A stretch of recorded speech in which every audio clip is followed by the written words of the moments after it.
There are some non-negotiables. A relationship must not compromise your autonomy and independence. So it's not like you lose yourself just because you're focused on what's best for your relationship. It's not best for the relationship for either of you to lose yourself. We have to support each other's right to give. Sometimes we don't allow our partners to give. That's very frustrating.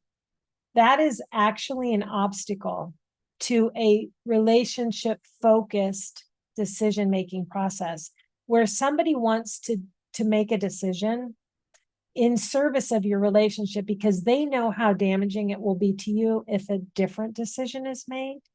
And sometimes we are built in such a way that we can't receive that. We don't feel deserving of that, even though it will literally damage the relationship if we do it a different way and our partner sees that. Let's say your sister's getting married and it conflicts with a pretty important annual business trip that you take with your company.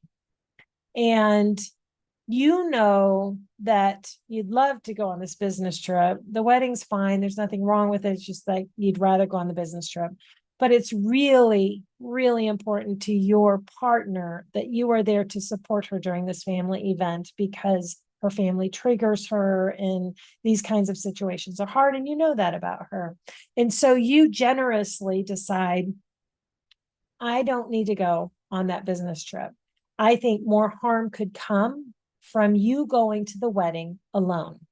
And you know this because she comes back from these family experiences very, her nervous system's just lit up and she's very activated and it takes a while to settle down. And it's less, the impact is less when you are there, but you know she values her sister and would never miss her wedding. So that's kind of an example of what I mean when I say we have to let people love us. And so sometimes there can be a conflict about, no, go to your business thing. That's ridiculous. I can handle myself. Well, sure, you can handle yourself, but there's actually an impact on our relationship when we make this decision. And I think the impact's going to be more negative if I go on the business trip and you go to the wedding alone than it will be if I go with you. Plus, I want to deposit some goodwill in the family bucket because they're my family now too. So that sort of thing. And that is a relationship-focused decision. I'm not teeing that up as if that's the only way that could go, but that's a way to explain that we have to allow each other to give to us. And sometimes that's harder than you think.